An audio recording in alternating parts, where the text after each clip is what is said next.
El Dios de toda gloria bendiga vuestras vidas en este día tan lindo, tan hermoso que Dios nos ha concedido. Amén, en el cual podemos disfrutar de su presencia y de la enorme bendición de vida que Él nos promueve en su infinita misericordia. Pues damos gracias a Dios por esta oportunidad que tenemos de estar nuevamente con ustedes. Para mí es una bendición muy importante, trascendental, en el nombre de Cristo, aleluya, para comunicarles inquietudes que siempre son importantes a veces atender y que las transmitimos siempre con temor, el temor que Dios nos ha dado, ¿verdad? Aunque parezcan irreverentes, las hablo siempre bajo el temor de Dios, sabiendo que la única intención, el único objetivo que persigo es que el creyente cristiano no pierda de vista para nada a Jesucristo y su palabra, ya que sin darnos cuenta, ¿verdad?, podemos deslizarnos, como dice Pablo en la carta a los Hebreos, nos podemos deslizar. Eso habla de una acción suave, habla de una acción que es posible en todos nosotros, ¿verdad? Y es una acción suave y sin darnos cuenta, poco a poco vamos cayendo en posturas o actitudes, ¿verdad?, que son completamente contrarias a la bendita palabra de Dios. Por eso siempre lo que hacemos o lo que hago en el nombre de Cristo, pues lo hacemos siempre bajo el temor del Señor, tratando más que todo de ayudar en la ubicación doctrinal y espiritual al pueblo de Dios, ¿verdad?, que siempre hemos manifestado que somos entendidos a la presencia del Señor y a su palabra. Hay un pasaje que siempre llama la atención en todo momento, que se encuentra en el libro de Apocalipsis, ¿verdad?, y que muchas de las veces lo citamos, sobre todo en días cuando hacemos mucha referencia a la venida de Cristo. Y cuando hacemos referencia a la venida de Cristo, pues tenemos que tocar siempre el nivel espiritual y doctrinal de la iglesia. Tenemos que tocarlo. Esto es algo que no podemos separarlo en ningún momento, ya que esta es la postura principal para poder hablar de la venida de Cristo. Amén. Señalar siempre la condición doctrinal y espiritual de la iglesia. Y en Apocalipsis capítulo 3, versículo 16, nos dice la palabra del único Dios verdadero, creador de los cielos y de la tierra: pero por cuanto eres tibio y no frío ni caliente, te vomitaré de mi boca. Pero dice nada más: por cuanto eres tibio y no frío ni caliente, te vomitaré de mi boca. No hay nada más lamentable que ver a los creyentes en un sistema de vida ambivalente. Amén.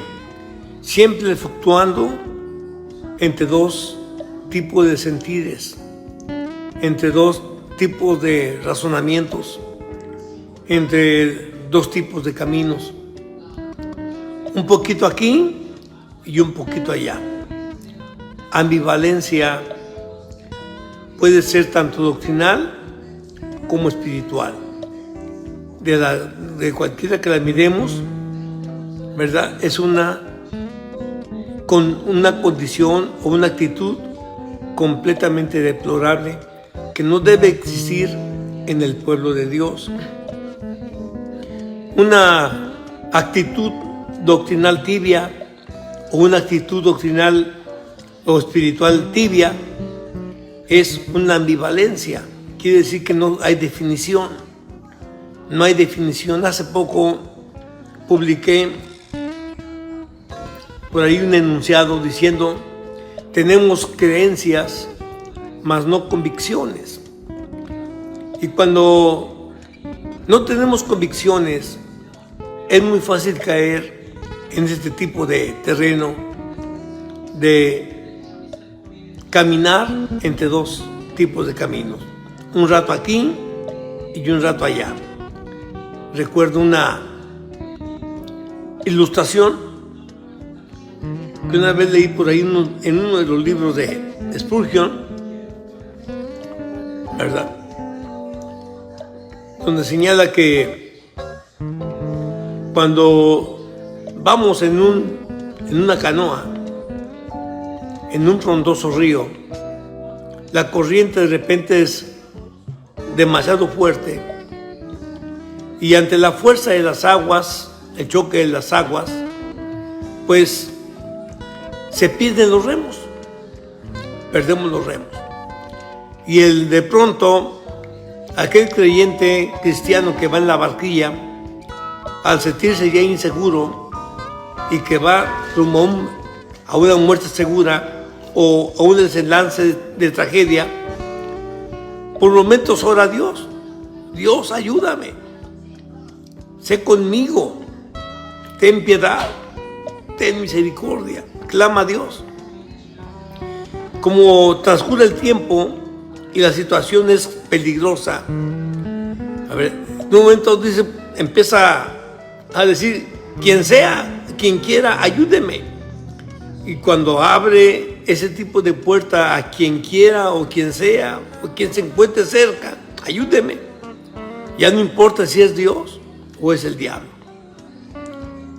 El caso es salir a flote. Y esto es algo terrible que pasa en muchos creyentes cristianos, ¿verdad? Que estamos en este camino, en esta vida, y muchas de las veces no tenemos la convicción firme en Dios para poder sostenernos hasta el final, llegando a las consecuencias que sean, según las circunstancias que nos están envolviendo. Y muchas de las veces en el tránsito de la vida, ¿verdad?, manifestamos, este tipo de conductas. Por un momento confianza en Dios y por otros momentos confianza en los hombres. No podemos nosotros caminar o tener los pies en dos caminos, de ninguna manera. Jesucristo mismo lo dijo: no podéis servir a dos señores, con alguno vas a quedar mal.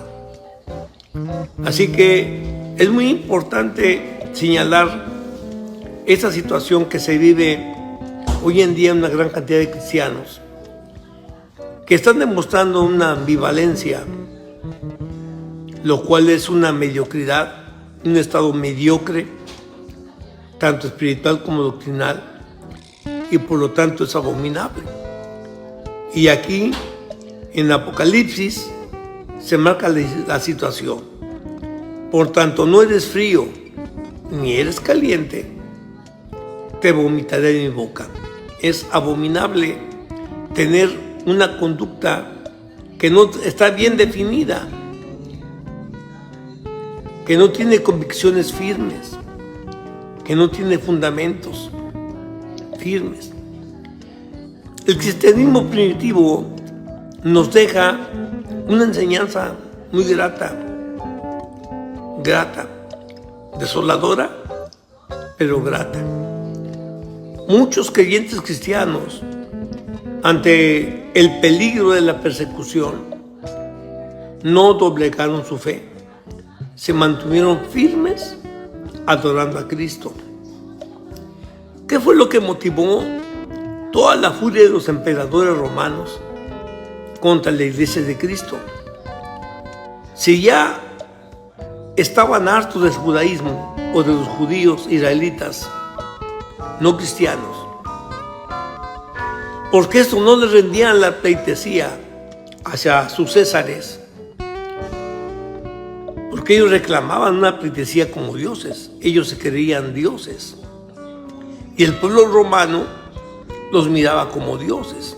Esta es una tendencia en todos los pueblos que surgieron antes de Cristo y después de Cristo, una tendencia a que el pueblo siempre adore a alguien. Tienen que buscar a alguien, algo que los motive, una especie de confianza, una especie de confort, y empiezan a otorgarle, ¿verdad?, una pleitesía, una adoración a ese tipo de personajes. Y esto lo hemos visto en toda la historia de la humanidad, antes de Cristo y después de Cristo.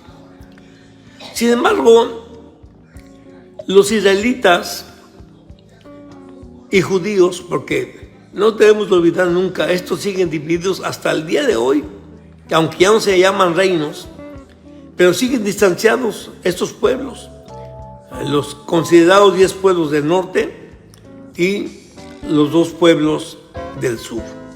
Encontramos todavía Judá y encontramos un Israel. La mayor parte de la gente es israelita, debido a la división que ocurriera antes de Cristo.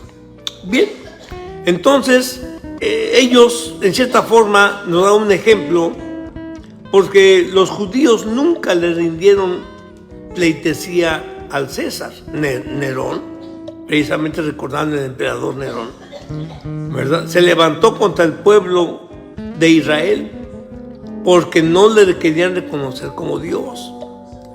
Tenían que arrodillarse y llamarle Kyrios o Curios. Se manejan los 2 vocablos, lo cual quiere decir Señor de señores. Amén. Señor de señores. Pero para el pueblo judío, el único Señor es Adonai, es Jehová de los ejércitos, es el único Señor, Adonai. No hay a nadie que se le rinda loor como al Dios verdadero, ¿verdad?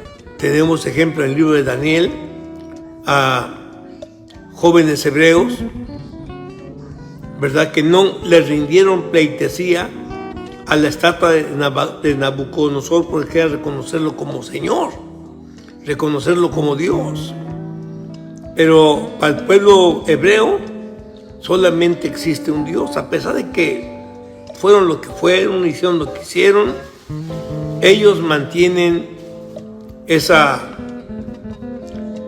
práctica religiosa y a la vez doctrinal de no confundir el señorío del Dios verdadero. Por eso los judíos masoretas, ¿verdad?, ocultaron el nombre de Dios, el tetragrama divino, añadiéndole vocales,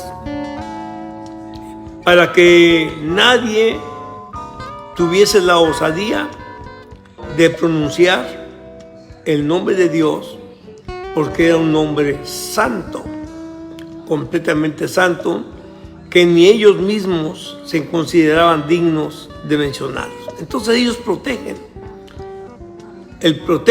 tanto el nombre de Dios como protegen su adoración a Dios en medio de todo. Que muchos de ellos ya son adoradores de Satanás, pues lamentablemente ellos arrastran una cultura desde que salieron de Egipto. Esto no fue que la aprendieron 200 años antes de Cristo o 500, no. Desde que salieron de Egipto, ellos ya venían con una enseñanza completamente contraria a lo que es la verdad divina. Bueno, se han extraviado, pero en medio de su extravío tienen ciertas características que son dignas de mencionar, como en esta, de que en medio de su mal caminar, pues tienen temor de Dios o sobre el nombre de Dios y protegen el nombre de Dios. que ni ellos mismos se atreven a pronunciar. Hoy en día muchos cristianos, teólogos, ¿verdad? Y que estudian el idioma hebreo, ¿verdad? Ya están intentando o cayendo en el error de querer pronunciar el nombre sagrado, el tetragrama sagrado. Nuestra osadía es tremenda. No quiere decir que vayamos a incurrir en un pecado, pero sí en una falta de respeto hacia un pueblo que ha luchado por mantener el verdadero nombre de Dios, el tetragrama divino, pues fuera de expresiones coloquiales, fuera de expresiones de los gentiles, de los inmundos, de los corruptos, y aún también protegerlo aún de ellos mismos, porque ellos mismos, al no pronunciar el tetragrama divino, pues dan muestra de que hay algo en ellos importante, de respeto. Sino que los lleve hacia una santidad, sí los lleva a una ética de responsabilidad en cuanto al nombre de Dios, y esto es loable, en cierta forma. No lo salva, pero pues es loable y tenemos que reconocerlo. Bien, por tanto, no eres frío ni caliente. Y esto lo menciono porque al ver los efectos de Trump, que es ahorita la comidilla, ¿verdad? Que se tiene en el ambiente, la victoria contundente de Trump, eso es entre comillas, eso de victorias hay que manejarlo. Nosotros tenemos que aprender a manejar con mucho cuidado la terminología de la política que se vive. Yo soy apolítico, yo siempre se los he dicho. En otras palabras, yo no creo en la política. Para mí, la política, ¿verdad?, es una cloaca de podredumbre, de hipocresía, de falsedad, de engaño, ¿verdad? Y esto no es de hoy, esto ya viene, ¿verdad? Ahora sí que si los griegos, quienes en cierta forma, ¿verdad?, sacaron lo que es la democracia, la ideología de la democracia, ¿verdad?, entre ellos mismos se vio la podredumbre. El problema no estaba en el pueblo estaba dentro de ellos. ¿De qué? De sus ambiciones personales, de poder, de riqueza, de dominio. Esto es lo que el hombre quiere todo el tiempo. Y crearon la ideología de democracia, los griegos, unos 500 años antes de Cristo, con esa finalidad de hacerle creer al pueblo que ellos eran los que dominaban, porque estamos hablando de democracia, lo cual quiere decir demos, quiere decir pueblo, y kratos significa gobierno, que sería el gobierno del pueblo. Más tarde los romanos lo modifican, ¿verdad?, y tienen el mismo sistema democrático, pero hacen ahora aún más popular la terminología. Ahora es el gobierno del pueblo, por el pueblo y para el pueblo.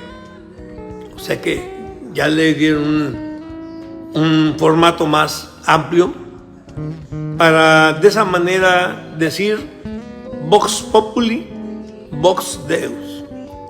O sea, la voz de Dios es la voz. Se nutren de gente, ¿verdad? Y aparece ya pues multitudes. En el siglo XVIII se le da un cambio a la democracia, ¿verdad? Aún mucho más engañosa. Y se inicia lo que se llama la democracia representativa. Democracia representativa. Ahora vamos a tener más líderes, va a haber más puestos. ahora va a haber más dependencias, ahora va a haber más organismos para tener un control mejor de las necesidades que tiene el pueblo y ayudar al pueblo. La democracia es una ideología en la cual se pretende hacerle creer al pueblo que hay hombres que se preocupan por el pueblo y que ellos no van a hacer nada en sí que dañen al pueblo. Esto lo trajo muy presente López Obrador, ¿verdad? De que primero es el pueblo. Y eso lo han dicho casi todos. Todos los que son políticos manejan la misma bandera. Todos vienen con la misma bandera, ¿verdad? El pueblo es primero, el pueblo es primero, el pueblo es primero. Pero ¿qué es lo que pasa cuando estas gentes llegan al poder de cualquier tipo de corporación, de cualquier tipo de institución? Pues que quienes menos son auxiliados es el pueblo, pero quienes son hartamente beneficiados son ellos. Muchos de ellos llegan con ciertas capacidades económicas, ¿verdad? Limitadas. Pero cuando están en el poder de cualquier dependencia, de cualquier institución, de un momento a otro, pues qué barbaridad, ¿verdad? Aunque muchos tratan de ocultar sus propiedades o sus cantidades de dinero debido a los diferentes medios que el mismo gobierno crea para destantear la situación, porque son maniobras, son tácticas de ellos mismos. Pero que cuando hay intereses, ¿verdad?, como siempre existen, de ambición, ellos mismos se matan entre sí. Está como ahorita Claudia Sheinbaum, ¿verdad? Llega al poder y tenía que estar sujeta a las disposiciones de Obrador. Sin embargo, Claudia ya está haciendo cosas porque está ahora su personalidad, están ahora sus intereses. Ahora ella se cree la mujer más importante, puede ser para muchos, ¿verdad?, de México. Ahora es la poderosa y no va a estar supeditada a nadie porque ahora ella es la que manda. Y están saliendo ya a brotar, ya están brotando los intereses personales que todos los que llegan al poder los tienen escondidos. Nunca, o sea, eso no nacieron de la noche a la mañana, no, eso ya están en el pensamiento.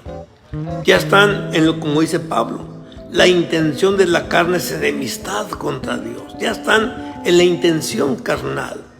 Forma parte de la naturaleza, la ambición de poder, la ambición de riqueza, la ambición, ¿verdad?, de estar en los primeros lugares, la fama.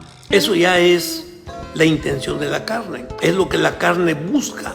Es lo que realmente la carne quiere. Entonces ya se está separando Claudia y ya va a entrar, o ya entramos en una rivalidad entre Manuel Andrés, que quiere seguir manejando el país, ahora a través de Claudia y de todo su bola de fraudulentos, ¿verdad?, que están ahora en el poder. Entonces, porque son mayoría, como lo dijo Noroña, somos mayoría y háganle como ustedes quieran. Así que digan lo que digan, aquí ahorita somos los reyes y señores de México. En el siglo XVIII se adopta la ideología de la democracia representativa. Democracia representativa debido a qué? A la explosión demográfica.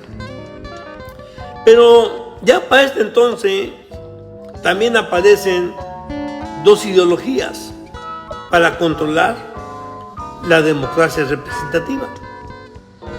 Una es la ideología, ¿verdad?, comunista, la ideología comunista, o yo le llamo doctrina, no ideología, porque ya es una doctrina. ¿verdad? Entonces, y la doctrina del fascismo, ¿verdad? Del fascismo. Estas doctrinas nacen porque para mí no son ideologías. Ideología es la democracia. Y doctrinas que ya es más pesado, ya es más profundo, ya se habla de más fundamentos, de más formas, de convencimiento, de dominio. Entonces ya está el fascismo y ya está el comunismo. Entonces, una forma sencilla, personal, de definir el fascismo, sencilla, simple, sin entrar en muchos detalles, ¿verdad? Es una dictadura autoritaria. Una dictadura autoritaria bajo la ideología proteccionista de la nación. Es una dictadura bajo el carácter de autoridad, ¿verdad? En base a una ideología, proteger la nación, que es aquí donde cae Trump. Por eso se llama fascista. A Trump se llama un fascista. Está dentro de una democracia representativa, pero es fascista, ¿verdad? Entonces, ¿por qué? Es nacionalista. Pero encontramos también la doctrina del comunismo. Y en la doctrina del comunismo encontramos que también es una dictadura. Esto vuelvo a repetir, son definiciones personales sencillas, simples, para no entrar en muchos problemas retóricos. Amén. Una retórica simple. Es vuelvo a repetir, dictadura autoritaria, pero ahora bajo la ideología humanista. Esta la crea Carlos Marx. Esta es la ideología que crea Carlos Marx. El comunismo. El fascismo, pues se cree que el creador fue Mussolini. Mussolini fue el primer fascista, ¿verdad? Y de ahí pues han salido varios discípulos en los cuales se cree que sea Trump uno de ellos. Bueno, el caso es que es importante tomar en cuenta esto porque no nos escapamos. Yo quiero que se den cuenta que es, como se dice coloquialmente, es la misma gata, nada más que revolcada. La misma gata, nada más que revolcada. Tanto fascismo como comunismo están dentro de la democracia, un sistema democrático que realmente es dominado por cualquiera de estas dos doctrinas, y las dos se están manejando dentro del mismo terreno de democracia representativa. Por eso yo siempre les he dicho que realmente no hay partidos políticos diferentes, en esencia son lo mismo.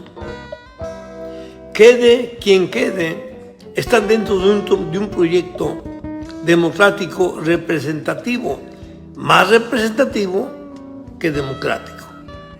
Más representativo que democrático, porque el pueblo solamente es manejado por los representantes, amén, por el gobierno representativo, por los brazos de la corriente representativa, y el pueblo va a caminar por donde se le marque el camino.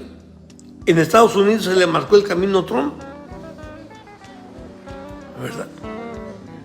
Y aquellos que dicen, no, es que Trump es cristiano, yo se los he dicho muchas veces, aun cuando estaba en su primer mandato, en su primer temporada de mandato.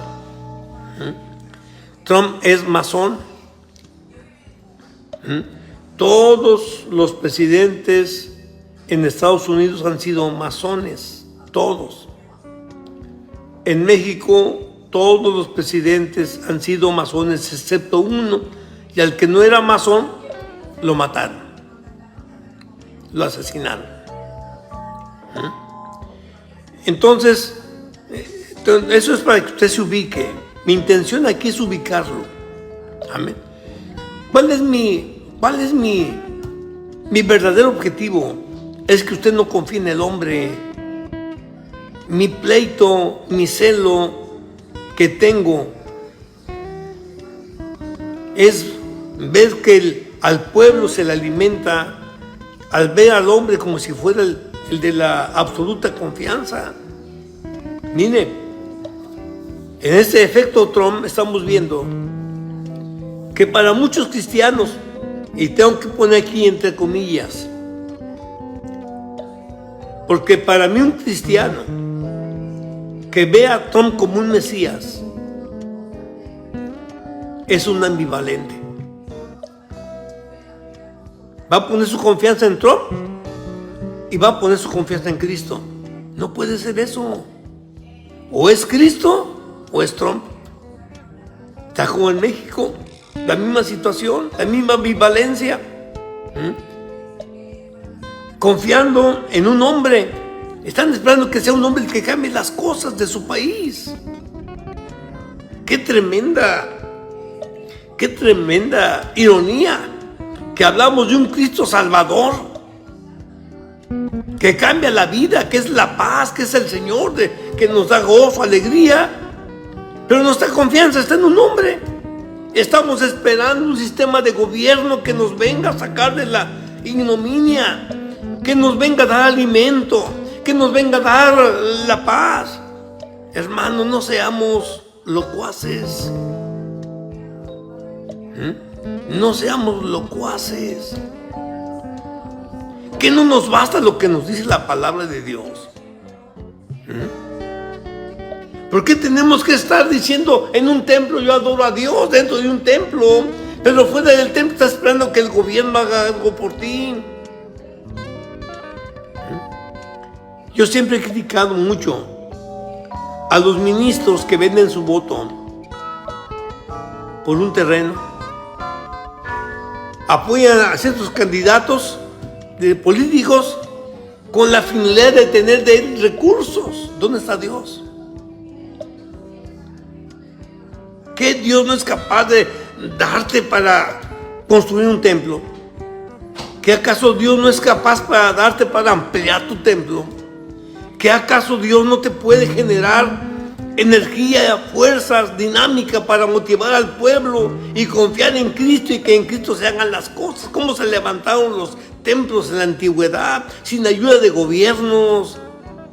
Solamente con la voluntad del pueblo, solamente con el amor que Dios le daba al pueblo para dar. De esa manera se edificaron los templos, esperando en Dios, y el mismo pueblo hacía los esfuerzos propios en la confianza de que Dios merecía eso y más de nuestro trabajo, más de nuestro esfuerzo lo merecía y más. Pero hoy pastores venden su voto, comprometen el voto con un presidente municipal, con un gobernador o con un presidente, porque están esperando que ese presidente municipal o ese gobernador del estado o el mismo presidente de la república les dé un templo, les dé para un techo.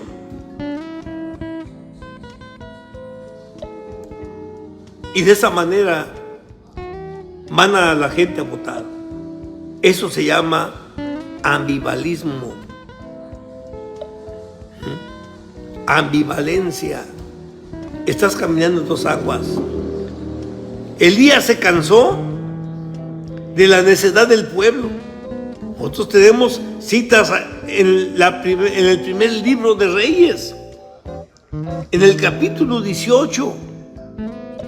Fíjense, ustedes lo saben muy bien, se lo voy a repetir porque siempre es importante. En el primer libro de Reyes, capítulo 18, 21, dice: y acercándose Elías a todo el pueblo, dijo: ¿hasta cuándo claudicaréis? ¿Hasta cuándo seréis mediocres? ¿Hasta cuándo claudicaréis vosotros entre dos pensamientos? ¿Hasta cuándo seréis ambivalentes?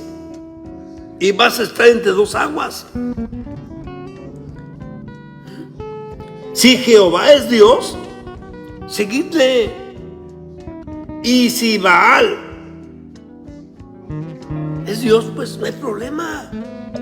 vete detrás de él, pero define el camino. Porque no puedes estar un rato confiando en el Dios verdadero y otro rato en un gobierno humano.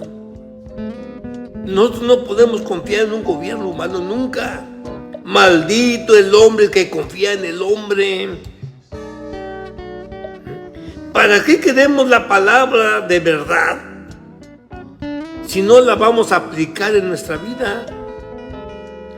¿Para qué queremos nosotros un Jesucristo resucitado, vivo, y que dentro de un templo decimos que está con nosotros, pero salimos del templo y confiamos en el hombre? Para muchos Trump es un Mesías. Para muchos cristianos, incluso hay esos famosos profetas, entre comillas, que dicen que Dios les habló y les dijo que Trump era el Mesías, el elegido de Jehová. Pero ahora, esto decimos, pues son esos que dicen que son profetas. Pero ¿qué pasa con ministros que se creen que no son profetas, pero que en cierta forma han manifestado un cierto tipo de carácter, de convicciones doctrinales, pero que hoy se doblegan ante la postura de que es el Mesías de Dios, como lo es la iglesia presbiteriana, del cual Trump es miembro, ¿verdad? Pero no nada más ellos, hay otros movimientos cristianos que señalan que Trump es el enviado de Dios para salvar a la nación de Estados Unidos. Yo le pregunto a estos cristianos, estos ministros, que es donde está a veces también, ya ustedes lo saben, pensarán que tengo pleito casado con los ministros, pero no, es que en cierta forma me dan alimento para hablar de esa manera, al verlos cómo fomentan entre la población que sigan confiando en el hombre. Realmente las agendas que tiene el gobierno oculto se tienen que desarrollar y cumplir, aunque usted y yo no lo querramos. Si su pastor le dice, oremos para que no se cumpla, estamos en un error. Oremos para que Dios nos guarde en el cumplimiento de esas cosas. Eso sería lo correcto. Que Dios nos dé firmeza. Pablo alentó a la iglesia en su momento, en su tiempo, a dar su vida, su misma vida en ofrenda a Cristo. Sabiendo que no se iba a detener, vendría persecución firme, pero ellos tenían que estar firmes. En la carta que se le manda a la iglesia de Esmirna, ahí mismo Dios, es Dios el que habla, porque son mensajes directos de Dios a la iglesia. Les dice que tendría que pasar por oprobio, por sufrimiento. No iba a quitar la persecución, al contrario, se iba a incrementar. Y vas a ser probada hasta por 10 días, que ya nosotros ya en las interpretaciones vimos que no fueron 10 días, fueron casi 3 siglos y bajo 10 emperadores, todos ellos terribles, que persiguieron a la iglesia en forma completamente cruelmente. Dios no detuvo la persecución, pero los preparó para enfrentar la persecución con gallardía, con fe. Pero tú sé fiel hasta la muerte, le dice Dios. No te voy a quitar la persecución, pero sí te pido que seas fiel hasta la muerte. Te mantengas estoico ante la adversidad. Entonces, si usted está esperando que Trump o Claudia o Milei u otros que ahorita están ahí revolucionando la situación en contra del sistema woke, del sistema comunista. Pues está bien que hagan lo que hagan. Ellos son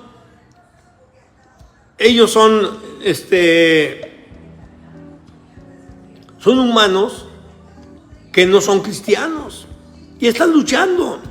Mire, desde los años 80 se han creado varios grupos para acabar al movimiento masón, a los Illuminati. Todos han fracasado. Ya van como 6 o 7 grupos que se han levantado para acabar, para luchar contra el grupo Bilderberg. En España, hace 10 años, se fortaleció un grupo tratando de acabar con el grupo Bilderberg porque les había puesto otro presidente que ellos no querían, pero los dos presidentes que estuvieron en la mesa de juego, los dos eran masones y tenían las mismas instrucciones, cada quien por su lado. Ni ellos mismos saben que son títeres. Ni ellos mismos se dan cuenta que son títeres porque sesionan por separado, porque es un secretismo entre ellos mismos, un secretismo. Pero tiene una escuela, tiene una doctrina que tienen que seguir. Sin embargo, el grupo Bilderberg sigue firme.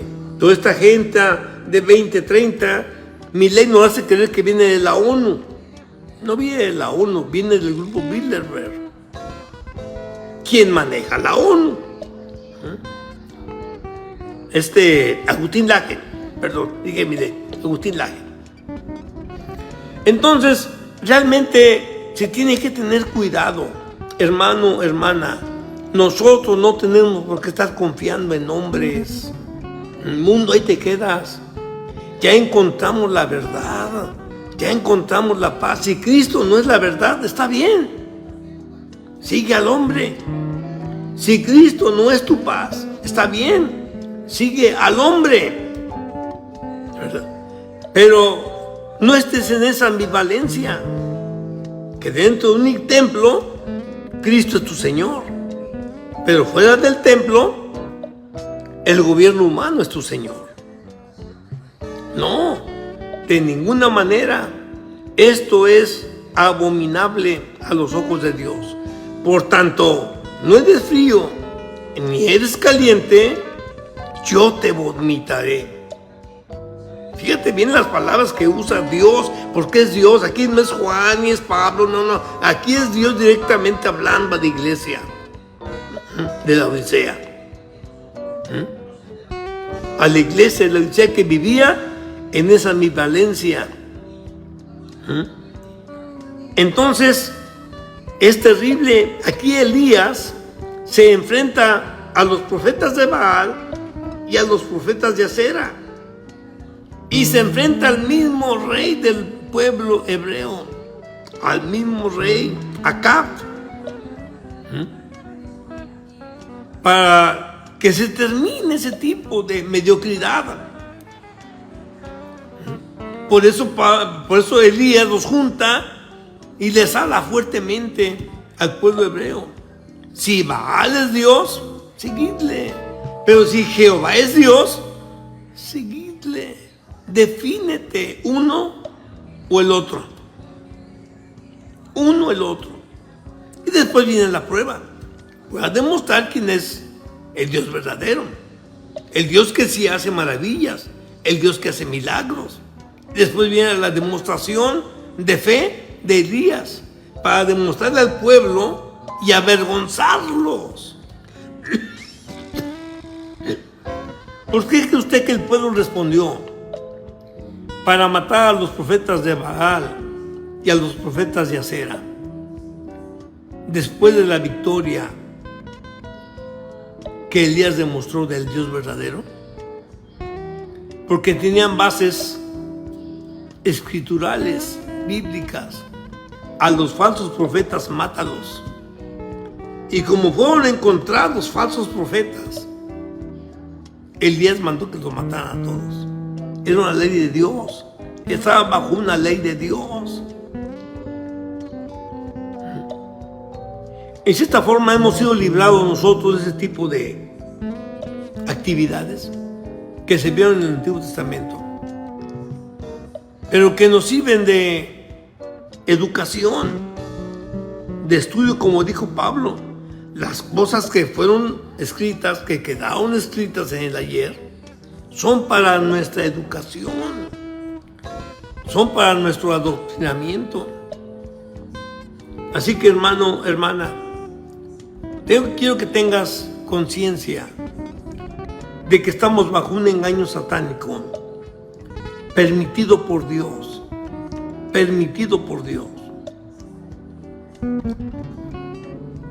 y que nosotros tenemos que tener cuidado a quién estamos sirviendo, a quién. En la Biblia tenemos una gran cantidad de ejemplos que a veces en 20 o 30 minutos no se pueden considerar, ¿verdad? Pero hubo hombres que prefirieron hasta morir aserrados, apedreados.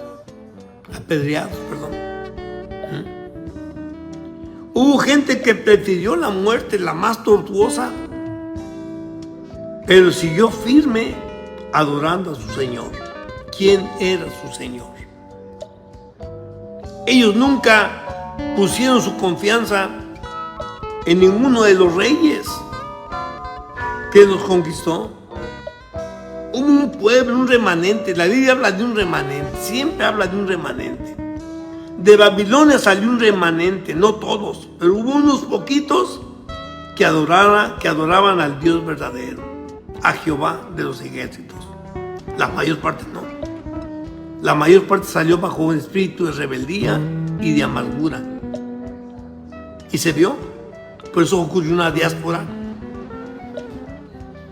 ¿Debido a qué? Aquellos mismos estaban en rebeldía y bajo raíz de amargura. No supieron comprender el proceso. Pero hubo un remanente que se mantuvo fiel. Pero entre estos que salieron con amarguras, crearon su propia religión y nació el judaísmo. Ahora, con un libro creado o escrito por los sabios, ellos así los llama el pueblo de Israel, en la doctrina judaica, se les llama los sabios. No fueron hombres inspirados por Dios.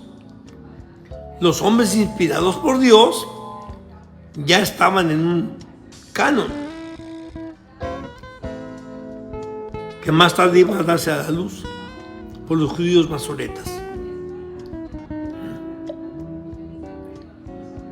Un canon de 39 libros ya estaban definidos prácticamente. Pero estos no. Estos crearon el Talmud en su rebeldía, en su amargura, en su resistencia al Dios vivo, como dice Pablo, creyéndose ser sabios, se hicieron necios. Y ellos en su sabiduría crearon un libro religioso, entre comillas sagrado, el Talmud. No, el Talmud no es un libro sagrado, discúlpenme mucho, no es de Dios. Es sagrado por el hombre, lo ha consagrado el hombre para el mismo hombre, aprovechamiento del mismo hombre. Pero el libro sagrado divino, amén, el canon sagrado de los 66 libros de la Biblia, tanto los del Antiguo Testamento, 39 libros,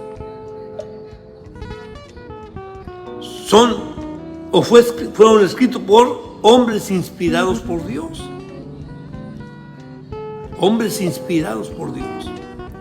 Mientras que el Talmud, todos sus libros, no son hombres inspirados por Dios. Son inspirados por la soberbia, por la amargura, por la rebeldía. Por eso desconocemos al Talmud como un libro sagrado de Dios verdadero. Bueno, entonces, en el nombre de Cristo, Termino con esto, para que te des cuenta cómo es la situación. La tal democracia representativa que hoy vivimos prácticamente guarda las dos doctrinas y hace crecer las dos doctrinas. Y las dos doctrinas llevan solamente un objetivo: hacer siervo al hombre, continuar en una esclavitud, tremenda. Hay un libro que se publicó allá por el año 1944 por un hombre llamado Friedrich Hayek. El libro se llama El camino de servidumbre. El camino de servidumbre. Este personaje, realmente muy ubicado, pudo ver lo que muchos hoy en día no ven, o que muchos lo ocultan. Lo ven, pero no lo quieren transmitir. Y él vio exactamente lo que perseguía. La democracia, ahora alimentada por la doctrina fascista y por la doctrina comunista. ¿Qué es lo que persigue esta democracia representativa que guarda las dos doctrinas, que utiliza las dos doctrinas? Solamente llevar al ser humano hacia la servidumbre. Tanto mal es la dictadura de autoridad, o autoritaria, mejor dicho, para proteger la nación, que es el fascismo, como la dictadura autoritaria para humanista, perdón, que nos habla el comunismo, nos llevan al mismo objetivo. Es la misma meta, date cuenta, hermano, hermana, dama, caballero, si vas a escuchar esto. Es la misma meta, hacernos siervos de ellos. Yo prefiero ser siervo de Jesucristo. ¿Por qué? Porque Él me ha dado una libertad espiritual y me ha dado una promesa de vida eterna. Y una promesa de vida eterna que no va a ser tanto de servicio, sino de adoración a Él, en la gracia misma de Él. Algo maravilloso realmente. Ser siervo de Jesucristo es lo mejor que te puede ocurrir. Para hacerte siervo de Cristo tienes que aceptarlo a Él. Tienes que aceptarlo en su muerte, que su sacrificio fue para ti. Tienes que aceptar su sangre preciosa como la única que te puede redimir del pecado y de la muerte eterna, y que es la única que te puede dar vida eterna. Es importante que aceptes a Cristo como tu Señor, no en forma idealista, como yo pudiera decir que lo tienen muchos cristianos hoy. Cristo es un idealista y muchos viven un cristianismo idealístico o de idealismo. En los 90 yo prediqué un mensaje titulado Cristianismo, idealismo o vida práctica. Ese era el título del mensaje. Amén. Cristianismo, idealismo o vida práctica. Porque la tristeza es saber qué es en lo que nos hemos convertido, o hemos convertido la vida práctica en un idealismo, pero no en una vida práctica. Tenemos creencias, pero no tenemos convicciones. Qué desgracia tan tremenda del neocristianismo que estamos viviendo. Cada vez nos separamos más de las doctrinas bíblicas y cada vez nos separan más de las doctrinas bíblicas sin darnos cuenta. Los que están en el liderazgo, los que están como representantes nuestros. Es triste, pero es la verdad. Por eso yo llamo la atención a que pongas toda tu fe y tu confianza en Cristo, a que te separes de toda esa basura que nos rodea, esa inmundicia que nos rodea. Vuelvo a repetir, la política es la cloaca más perversa que existe en la humanidad y maneja la humanidad y en la que ha caído la humanidad. Una cloaca inmunda. El único que te puede sacar de esa cloaca de inmundicia es Dios a través de Jesucristo. Para eso envió Dios a Cristo al mundo, para que el mundo fuese salvo por Él, libertado por Él. Qué lástima que muchos todavía no hemos entendido lo que es la vida cristiana. Da tristeza. Da tristeza. Por eso mi celo. Por eso mi celo. Porque miro que hay mucha ideología. Mucha ideología. Y no hay doctrinas fundamentales. Así que, hermano, hermana, te hago un llamado para que analices la situación. Vuelvo a repetir. Esta democracia tiene dos doctrinas. Está compuesta por dos doctrinas. La fascista y la comunista. Y las dos nos llevan al mismo objetivo. A la perdición. A la perdición. A la desgracia. Así que el único camino sigue siendo Cristo, no hay otro. Él lo dijo: yo soy el camino, yo soy la verdad y yo soy la vida. Es el único. Sepárate.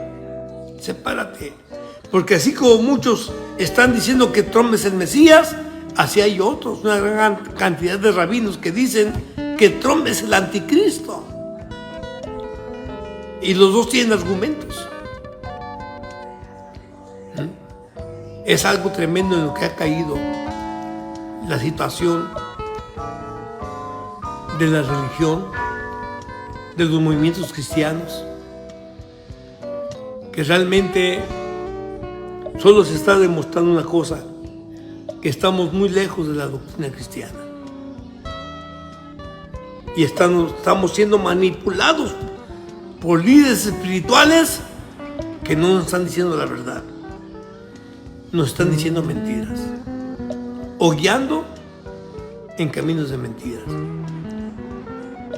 En el nombre de Cristo, mi único objetivo es ayudar a colaborar para que pienses, razones, ores a Dios y que te dé entendimiento, porque el único que te puede dar entendimiento es Dios. Yo no te lo voy a dar, pero Dios te lo puede dar. Si oras con Él, si oras en su presencia, pidiendo que te abra el entendimiento, te lo va a abrir, así como se lo abrió a tus discípulos. Lo que encontramos en Lucas capítulo 24, versículo 45. Entonces les abrió el entendimiento para que entendiesen. Si tú oras a Dios para que te abra el entendimiento, gloria a Cristo, va a ser Él. Yo solamente te ayudo a que tengas confianza y llores con fe delante de su presencia. Que ores con humildad y que ores con mansedumbre. Que ores con sencillez y Dios responde. Dios contesta. Dios ilumina a través de su palabra. No esperes otra revelación, no esperes otra iluminación. No. Él te va a llevar a su palabra. Y su palabra dice: ¿hasta cuándo claudicaréis entre dos pensamientos? Si Jehová es Dios, adórale con todo fervor definido. Y si Baal, el cual representa a todos los gobiernos de la tierra, porque en él están representados, en Baal. Si pones más confianza en tu líder nacional, haz de cuenta que es un Baal. ¿Por qué? Porque es representante de Baal. Todos los líderes de la tierra son representantes de Baal. Yo quiero que tenga esa cordura, hermano, hermana, ese entendimiento. Lamentablemente, muchos creen que esto es fanatismo. Son ideas fanáticas. Qué triste. Ora a Dios. Ora a Dios. Y Él abrirá el entendimiento a través de su bendita palabra. Así que Dios te bendiga, hermano, en esta hora, en nombre de Cristo. Estamos contigo. Estamos orando por ti. Estamos orando por la iglesia. Estamos orando por tu pastor. Estamos orando por esos líderes, entre comillas, ¿verdad? De iglesias. Que ese es otro tema que tengo por aquí aparte, que un día de otro lo voy a comentar. Pero estamos orando por ellos. Estamos orando en sí por toda la iglesia de Jesucristo. Estamos orando por aquellos que van a ser salvos, porque va a haber un despertamiento. Si no lo hay, lo va a haber. De predicadores que hablarán la verdad y muchos van a venir a la verdad. Estamos esperando ese avivamiento todavía que no ha llegado. No lo hemos visto. Ha habido conatos, pero yo espero un avivamiento fuerte y firme, y muchos van a venir a los pies de Cristo. Amén. Y si no vienen, pues será para condenación de ellos mismos. Así que en el nombre de Cristo, firmes y adelante, huestes de la fe, sin temor alguno, que Jesús nos ve. Dios te bendiga, hermano. Amén. Dios bendiga a los hermanos que se pudieron hacer presentes en esta hora. Dios bendiga a cada uno de ellos en el nombre de Cristo. Amén. Estamos orando por ustedes en el nombre de Jesús. Hasta la próxima. Dios te bendiga.